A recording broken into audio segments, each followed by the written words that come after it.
Perfect movie time.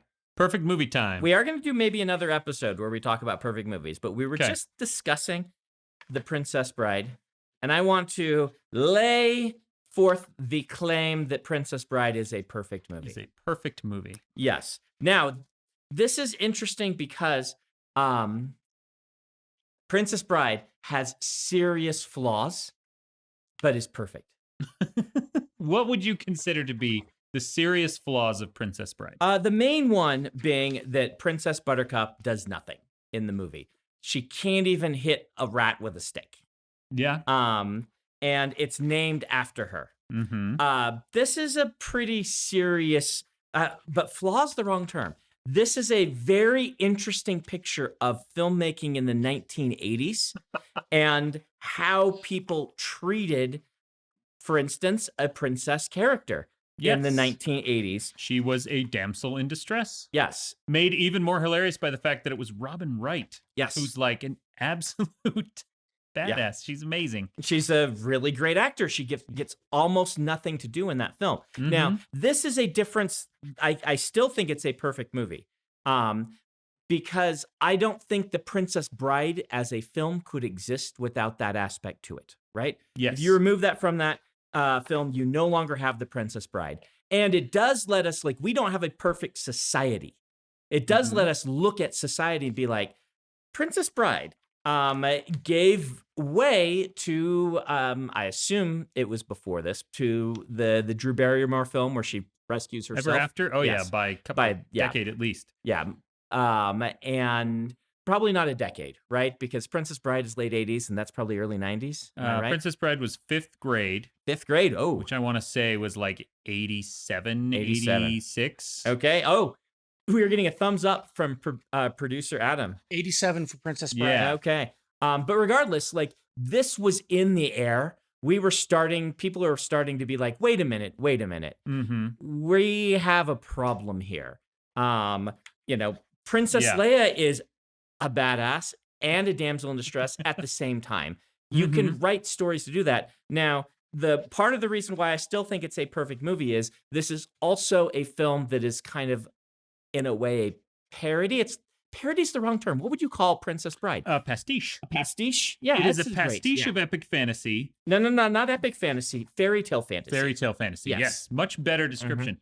And the thing that I think is amazing about it is that while it's a pastiche of fairy tales, it isn't making fun of or leaning on the shoulders of a prior massive franchise fairy tale like community. That's true. We all had fairy tales, but it's not like there were huge fairy tale movies coming before to lead to a scary movie type parody. Exactly. Pastiche is a great way to put it. And so you've got Princess Bride, which is doing 1,001 really interesting narrative tricks. Stuff that it didn't have to do. It didn't have to do the frame story with the son and the grandpa. Yep. It didn't have to switch protagonists halfway through. Yep. But it's doing all these things that are very non-traditional, and yet in a way that's so approachable, nobody really looks at them and goes, oh, look how daring this movie was. Right. No, I mean, there are so many little things, just like cinematography shots, like the three of them standing there, the three, Fezzik and Vicini. Vicini, and Inigo. And Inigo just in a row as they're standing is just beautiful. Just an amazing shot. How they used Andre the Giant to really show his natural charisma. Like, a lot of movies would not have taken the effort to show off that he's one of your most charismatic actors and let him actually be in that role. Yeah. Well, and he could not speak English at the time. During filming, most of the lines of dialogue he has memorized phonetically. Wow. And it wasn't until, late filming and afterwards that he really became kind of conversant in English. And I watched this movie more recently, about a year ago, with my kids. They had never seen it. We showed it to them. And one of the things I noticed is that a lot of the sets are really cheap. But this adds to the charm of the movie. It actually became my wife and I sat and discussed it. It became charming to us. And what happened is the special effects, such that they are, aged really well because they were cheap practical effects rather than other types that might age poorly. Yeah. And because of that, you get the sense watching Princess Bride that you're watching a stage play. Yeah. Now, you know James Sutter. Have you heard of his Henson's Law? Oh, yeah. I haven't. Henson's Law, as coined by James Sutter, that computer graphics, no matter how good they are, they will eventually look terrible, whereas cool puppets will always be cool puppets. Yep. And that's, Princess Bride doesn't really have puppets, but it does have that same thing you're talking about, where it has this, very kind of tactile workaday, we're here in the middle of it kind of feel. Yeah, like the scene where Inigo and Wesley duel, right, with swords, the sword fight, which is just a really great little narrative story. Yeah. There just happens to be a parallel bar there that, that a stunt actor can do a flip off of, and it looks real obvious. And then when he lands, like the ground bends, and you can see the foam pads. The foam pads, the mat or whatever he landed on. Like, it's just right there. It's barely covered with any dirt. But again, it ages really well. It's like they tried enough, and you look at it and you're like, this feels like a stage play. It feels charming. It feels wonderful. Yeah. And so everything about that movie I would call a perfect movie, but not beyond critique. Despite being perfect. Yeah. Which is a weird way to look at it, but it is how I look at it. Well, maybe it's another way of saying that it is a movie that did exactly what it set out to do, and it did it really well. But it is easy to look back at it and say, oh, well, here's a lot of other things you could have done. Yeah. Had you been trying harder. Yeah, well, trying harder is the wrong term. It is. Even. But yes, I think you get it. It did exactly what it was trying to do, and it did it really well. But every decision that a person makes is by its nature inviting criticism because there is an opportunity not taken. And I think you can discuss the opportunities not taken while still acknowledging that the film is perfect. And so our definition of perfect is a wide umbrella term that may accept many things that others may not call perfect. I would like to think that our definition of perfect movie is not just movies we really love. Yeah. Because there are definitely movies I really love that I have to admit are not perfect. Yes. And now that I've said that out loud, I'm trying to think of an example. Oh, I can talk. So I can. Oh man, what movies I really love? For example, Skyfall. Okay, Skyfall is, in my opinion, the very best Bond movie. Okay, and I will go to the mat for it. I think it is incredible. Fight you on that. I mean, I might like Casino Royale better if we watch them back to back, but Skyfall is one of the strongest Bond movies ever made. Yeah. At the same time, it has a lot of really glaring, hellacious flaws in it. I would never claim that it's a perfect movie. It's got, it falls into the hackers are magic thing, including one of the worst examples I've ever seen, which is the hacker who uses computers to crash a train through the wall of a hidden base. Like, no, that's not how computers work. It also includes the most very egregious omission in that the old caretaker of the manor that he returns to should have been played by Sean Connery. I know Sean Connery is not willing to do things, wasn't willing to do things, but would that have just not been the most amazing thing if he came back and it was like, here is this old Bond who is now the caretaker? That would have been great, but it would have made the old caretaker a previous Bond, which would have changed it fundamentally. Yes. You change, you tweak it a little bit. I'm not sure I would have liked that as much. Yeah, I don't know. That's my head canon that's Sean Connery playing the role, even if he isn't a previous Bond. But yeah, I just ran across a signature page that I signed that is just completely thrashed. Oh. I don't know what happened to this set of signature pages, but I'm going to pull them out. Some lucky listener is will not get it. Probably not going to get it. We're not going to do Oh man, all of these are they hashed. all ruined? Yeah. You'll want to... Are they misprinted? No, it looks like the box got smashed. Oh, in one of the corners because it's right in the middle of the page, but the pages unfold from 4. yeah. So I'm going to send these, Adam, to you to give to Kara to say, are these still worth signing, or are they too smashed up? Because it's possible that's in the part that will get trimmed off when Yeah. they make the book, but I'm not sure. Let's talk. We had a topic for today. Yes. Believe it or not. Before Brandon decided he wanted to spend a bunch of time talking about the Princess Bride, we did have a topic. Okay, And so this leads me to a title for our podcast. oh, good.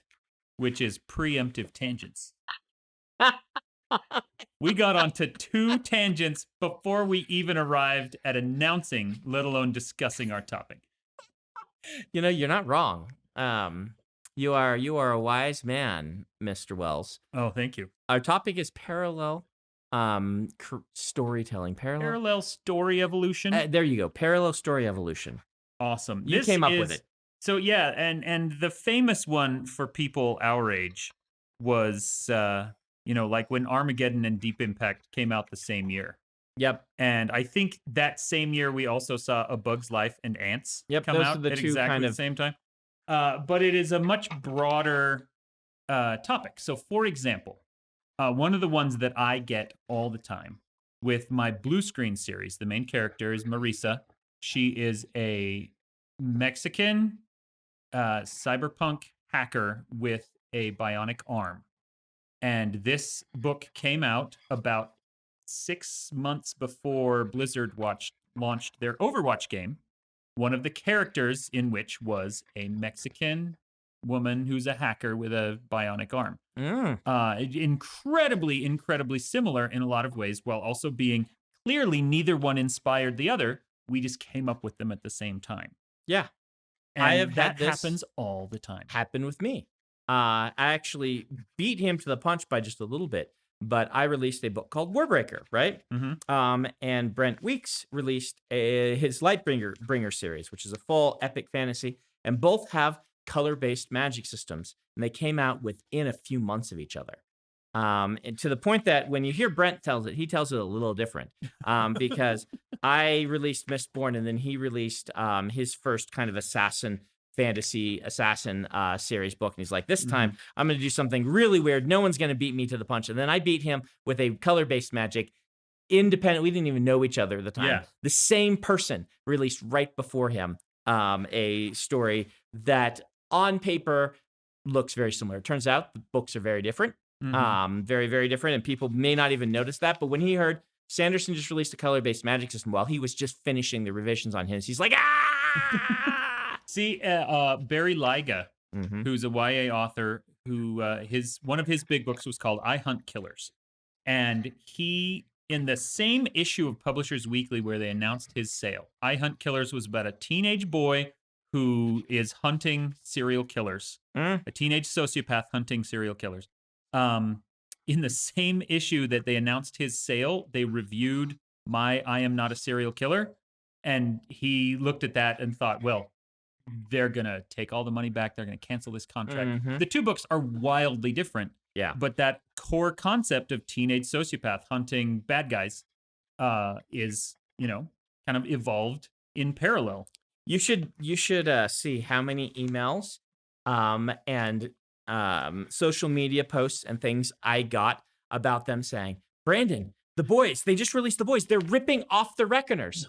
To which I had to tell them, go look at the original boys comic. It beat me by about a year or so to being published from when I wrote the Reckoners. And the Reckoners didn't even get released till like 3 years after I wrote it. Yeah. Wasn't familiar with the boys, but the idea of, hey, team of people who without powers who bring down superheroes. Yeah. Superheroes are innately corrupt because their powers are so enormous. Yep. Yeah. Now that one's actually, I think, one of the best examples of how this happens from the inside, right?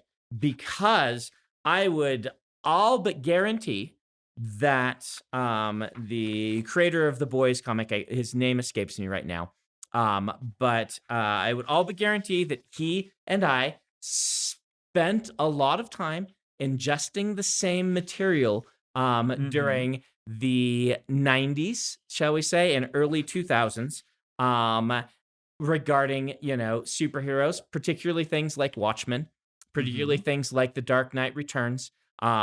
This whole kind of superheroes turn gritty is an evolution on superheroes are paradigms.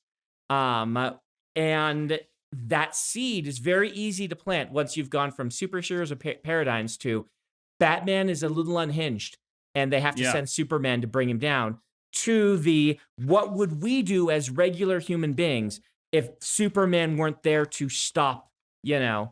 this other individual with Or super if resources. Superman Yeah. himself were evil instead of good, Right, right. what Red would we do Sun about came it? out about this time, which Superman, was raised in Russia during the Cold War and things Mhm. like that. Like, if there are no supers to fight Superman and he turns evil, I mean, that is kind of Watchmen, but it's not. The story Yeah. is not about bringing down Dr. Manhattan. It's about this concept. And so you could really trace this evolution to where the market was basically demanding, hey, we need some stories about normal people fighting superheroes. Yeah. And they just started popping up. And in the middle of the MCU rise to ascendancy, Mm-hmm. there was a clear market need for new spins on superheroes. Right. Well, and I talk about shared universes and things like that. Like, part of my career getting made was the fact that the general audience was okay with shared universes all of a sudden, Mhm. where before that was a detriment to your story.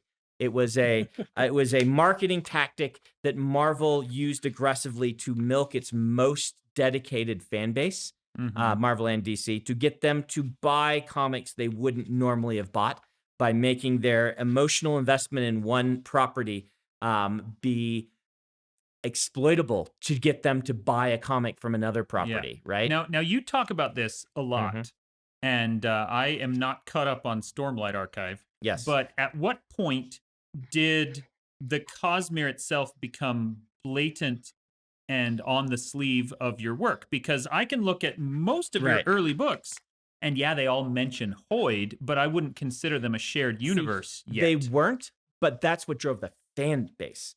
This was a wake-up call, kind of, that this was what people wanted. So the story is, if you haven't read those early books, there is a character that's mentioned in them who's going between the worlds. There are little hints. The word Adonalsium, and the fact that these kind of deities exist that came from who or what was Adonalsium and stuff is Mhm. very, very, it's played very coy in my early books. And But still enough that a rabid enough fan base grabbed it. by Mistborn, by the first time that Hoyt appeared in it, his second appearance, Mhm. people were latching onto it.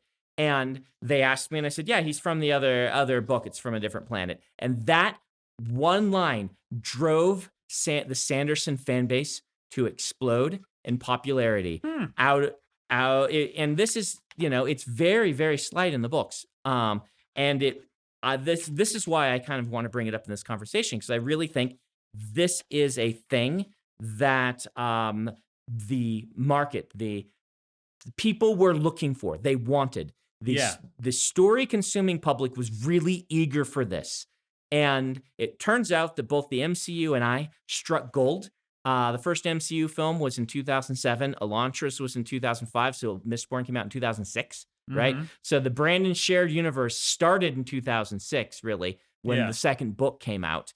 And people just wanted this. They were excited for it. They were eager. And I still play it somewhat coy, much less so in the newer books.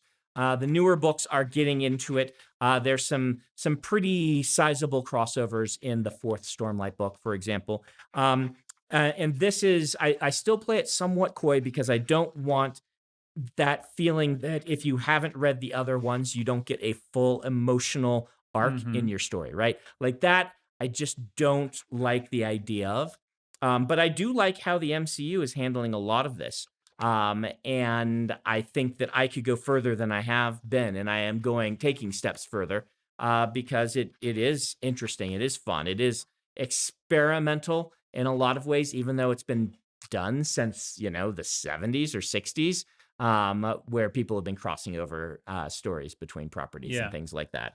And I feel like we could talk about the cinematic universe idea, the shared universe, at length, and maybe that's not where we want this discussion to go. Probably not. But what's interesting to me is looking at the way in which they both evolved, because we're putting references in there on purpose, but not necessarily with the marketing plan of, oh, this is gonna drive the fans nuts. This is how I'm gonna make my millions. No. And the MCU also kind of stumbled into it backwards after including it as a joke.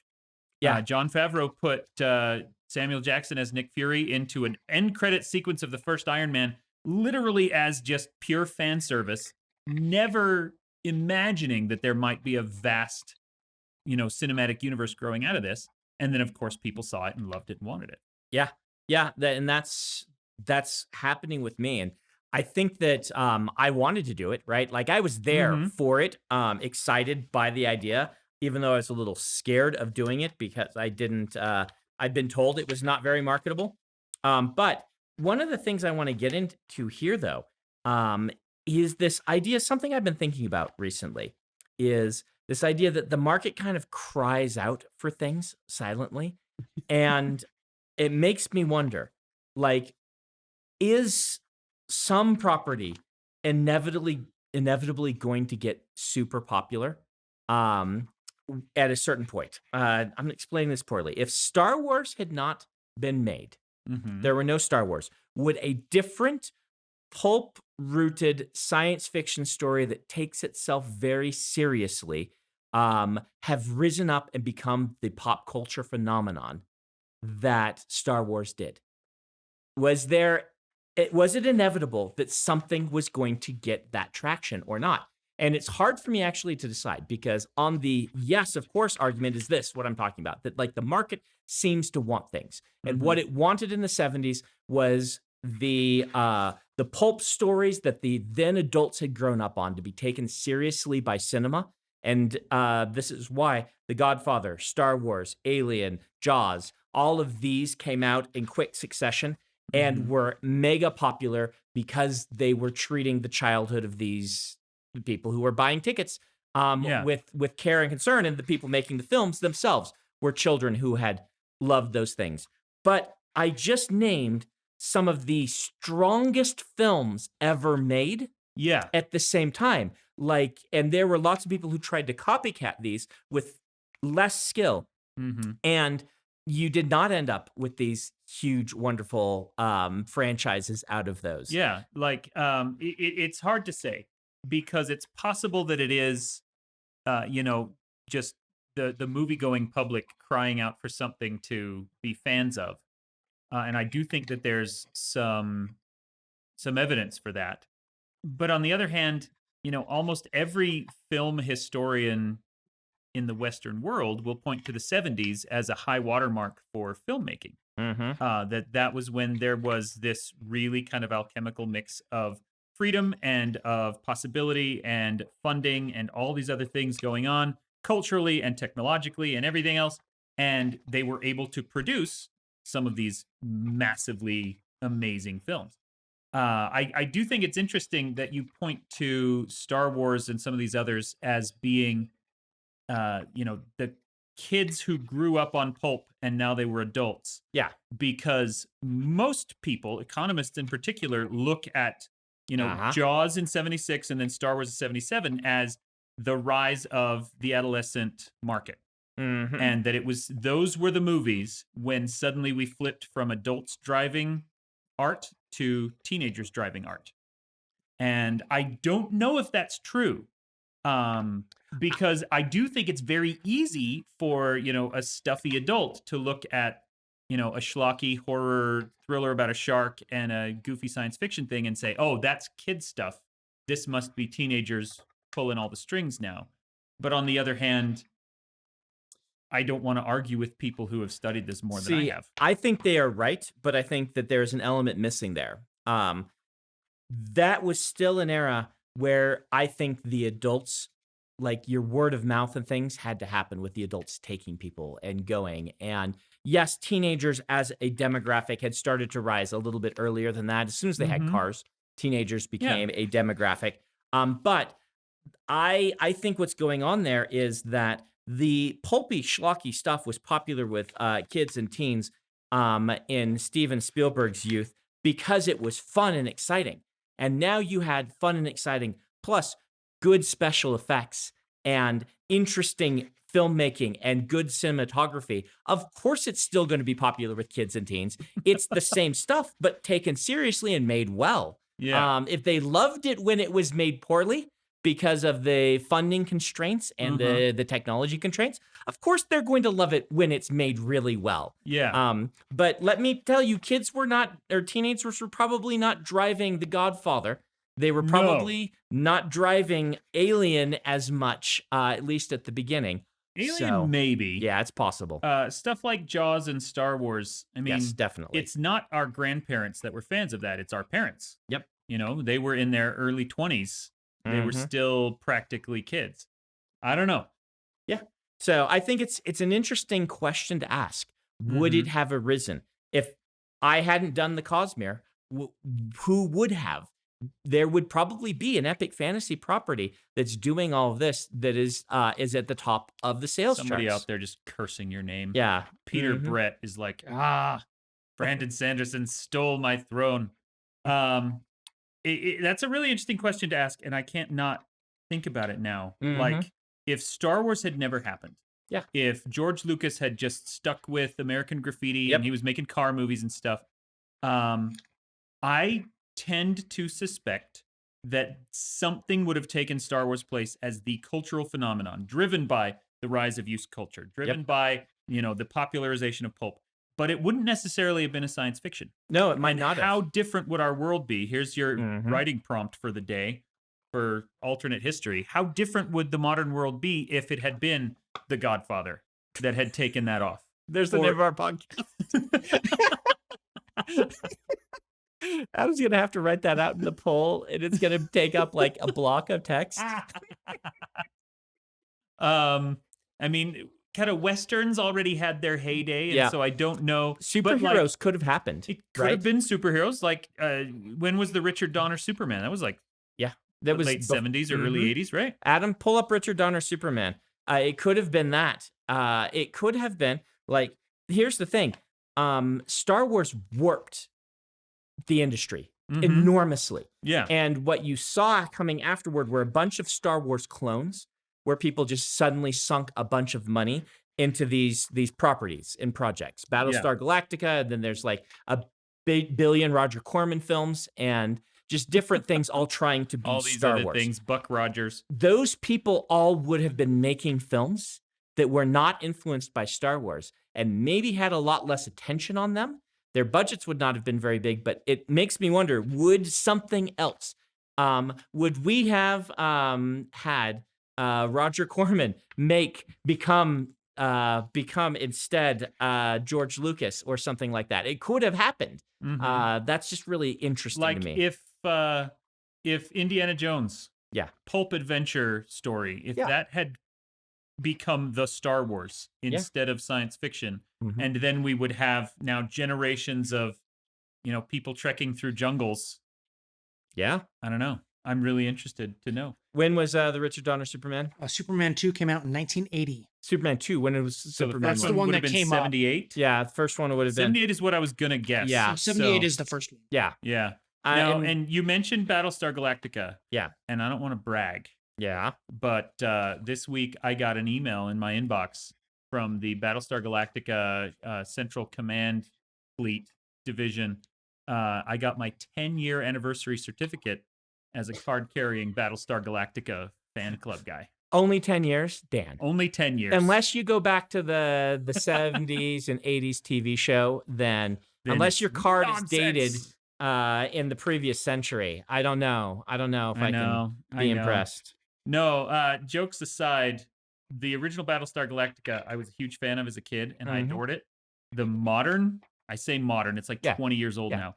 The newer Battlestar Galactica is a wonderful, and I won't call it flawless, but one of my very favorite TV shows of all time. It can be a masterpiece without being perfect. So Although I will fight people that it had a good ending. Most people hate the ending. I loved it. Okay, so here's a question. You mentioned Alien, Yes. and that was an early 80s thing. Yep. And I don't know if I can call it parallel evolution, but there was a time when we had a long string of horror science fiction crossovers. There was Event Horizon, there was Predator, there was all this stuff. What if that had become the Star Wars? So instead of science fiction adventure, it was science fiction horror. But I don't know if it could, because you want to be able to take your kids to this, whatever this thing is that's replacing Star Wars. I think it became part of the phenomenon because you could take your kids to it and you could buy them toys of it. Now, in the 80s was a weird place for toys. I had Rambo toys, right? Yes. When I was probably too young to have, like, they just, it's a cool monster, here's a toy. And you're like, oh, that's a cool show. I guess I'll have that toy. Yeah. I grew up with Rambo as one of my 80s kid macho touchstones. And it wasn't until maybe 10 years ago that I actually watched the movie and realized what it was about. Like, it's a really sad, tragic story about PTSD. Right. I did not know that as a kid, because that's not how they marketed Well, it. it did not become the cultural touchstone until part 2. Yeah. Part 1 is it follows the Mad Max pattern. Part 1 is the kind of weird psychological indie film that at that point everyone was looking for these auteur filmmakers making weird psychological indie films with some sort of action premise behind them, and then took them and threw a whole bunch of money at them. And so you go from First Blood, which is PTSD. Rambo's not really the hero of that, even though he's the protagonist. To First Blood Part 2. Rambo's gonna go shoot some stuff and blow things up now. And not calling it Second Blood was such a miss. And now, the same thing happened with Mad Max, right? When you go from Mad Max the original to the next one, some things change in that series. Road Warrior. Yeah, from Road Warrior. Rambo never got its Fury Road, though. Yes, it did not. That's too bad. Which is kind of odd, because Sly Stallone has been like, there was that point where he was remaking everything. He did do another Rambo thing. He did do another Rambo, but it didn't, which I do think he actually called Last Blood. Yes, he did. To his credit. But it didn't take off like his reboot of Rocky did. The Expendables stuff and the Rocky stuff. Yeah, the Rocky stuff. So what if Mad Max had been Star Wars? Oh yeah, that could totally have done it. It absolutely could have. And again, I think you're right. It more likely would have been Road Warrior, because that's the one that did the really interesting world building, and it had all the kind of merchandisable toys and things. Road Warrior? You're getting mixed up. What's that? Road Warrior's the first one. No, the first one is just Mad Max. Second one is Road Warrior. Oh, you're right. Third you're one right. is Thunderdome. It is Road. Yeah, it is. You've got it right. So, But I absolutely think that post-apocalyptic stories, I mean, it would have been a weird fit, but that could have taken off. Maybe people would have actually stopped making fun of and admitted that Waterworld's a good movie if that had been the I mean, Kevin Costner is kind of mockable, which is, I think, part of the problem. We talked about Waterworld already. Yeah. But because he did that, and he did The Postman, which is the same sort of thing. The Postman is the same thing, except terrible. Except boring. Yeah, it's really boring and very melodramatic and full of itself in the same way that Hook is, even though everyone likes Hook more than Dan does. I actually got a death threat texted to me from our mutual friend, Ben Olson. Oh, good. So, it's okay. He sends me death threats all the time. Yeah. But, for bashing Hook. Well, I knew Ben had good taste, and this is just a reinforcement of it. Yeah, it could have been those post-apocalyptic things. I wonder if we would have gotten the YA dystopian wave at a different time if dystopian post-apocalyptic had become the Star Wars. That could be very interesting. People kept trying, though. Like, Logan's Run didn't work, or it did. I mean, but it didn't. Right? Like, it didn't take off. It feel like start a phenomenon. The thing about Star Wars is a world you want to live in. And that's the big distinguishing factor between this and a lot of the things we're talking about. I do not want to go and live in the world of Aliens. Yeah. Do not put me on that ship. Mad Max, no, I would thank be you. the first one to die. Yeah, I do not put me in that world. No, thank you. Hey, do you want to become a magical space wizard with a lightsaber? Don't worry, you'll be able to do flips and dodge Your bullets and best friend is like yeah. a giant dog. yes, your best Yes, friend's a of giant course. dog, and you get trained by the wise old mentor. I mean, the hero's journey is a big part of that, but there's also the fact that people want to go live in the world of Star Wars. Now, when you talk about the ability to take kids to it, I think that might be one of the keys, because the 80s and the late 70s also saw a massive renaissance of horror and slasher films. They did. Coming out of nowhere and achieving immense popularity, but only with a subset of the population. Yes. And that subset of the population also thinks they're terrible. There's some really good ones in there. Yeah. But most of the time, if you're like, you're a slasher film aficionado, which ones are good? They'll be like, all right, Halloween. And then there's silence. Yeah. Well, I mean, and then they're like, Scream? The first Friday the 13th was good. The first Nightmare on Elm Street was good. I'm not going to put them Yeah, you're on, right. They're not Halloween level, nobody but they went are and good. saw, Friday the 13th Part 4 because they knew it was going to be brilliant. Yeah. It was just because they knew it would be fun. And so, yeah. And so I think that in order to become the huge cultural phenomenon, you do need that kind of all ages access. And I think you do need the I want to go to there kind of I think thing. People underestimate this. It's one of the things I've been talking about the people working on the Mistborn film, is I even point out, like, the thing that Star Wars did that nobody else has really pulled off is, and Harry Potter did it too. So I won't say nobody else.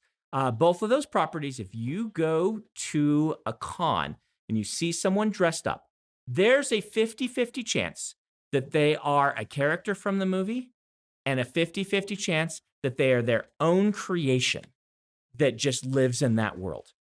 People put on Harry Potter robes and you're like, oh, are you Hermione? They're like, no, I'm just me. I'm, me, but Harry Potter world, but wizarding world.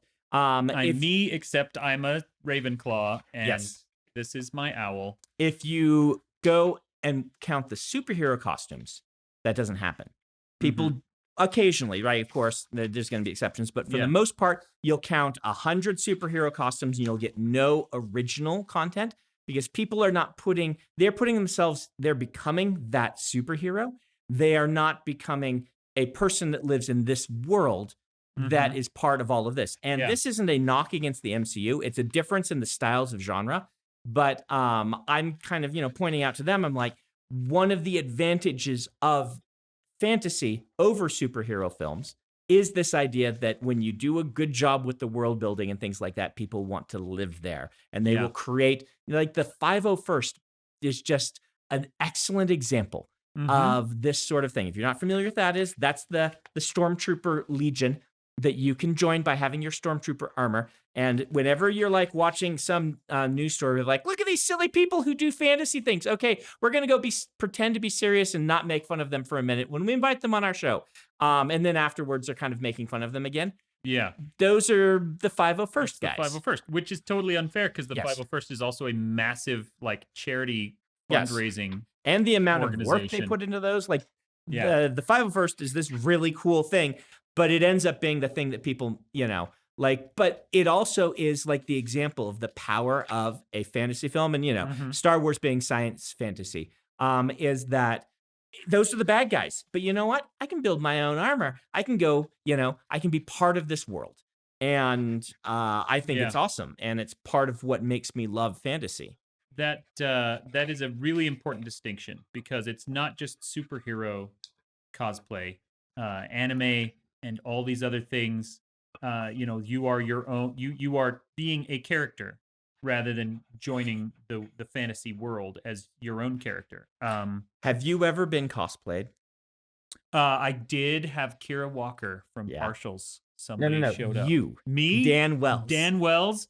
I won't say that I've ever been cosplayed, but I will say that our local con, LTUE, over the last few years, there has been a marked and statistically improbable rise in the number of people wearing wide-brimmed brown fedoras. Nice. So I will claim credit for that. But no, people don't dress up as me. I've been dressed up as that I know of once, but it was by a friend, so it's kind of cheating. But yeah. So good friend of ours, Dongwon Song, they are a literary agent. And one thing that they said about fantasy, which I think is brilliant, and I can't stop thinking about it, is that for a really good popular magic system in a fantasy property will have an element of horoscope to it. Which I think is part of this same thing of I want to be able to see myself in the world, you know? I want to be able to take the quiz and figure out which Hogwarts house I'm in. Yeah. Or which branch of, you know, the Stormlight Whosuses I am. I can't remember any You took of the that whole names. test with me I on a did. live stream. And you're like, whatever, that goofy stuff Brandon does. I didn't say it was goofy. Yeah, you just acted like it was goofy. Just because we don't murder cats in my books. You know, They I aren't don't taken take seriously. literature seriously unless Yeah. there's dead cats in it. Mm-hmm. Boy, I just lost half our fans with that line, didn't I? Oh, there's a good name for our podcast. I just lost half our fans. Starring Brandon Sanderson and Dan Wells. And 97 dead animals. I'm just making it worse now. I can't even remember what I was going to say, but I'm sure it wasn't brilliant. But there you go.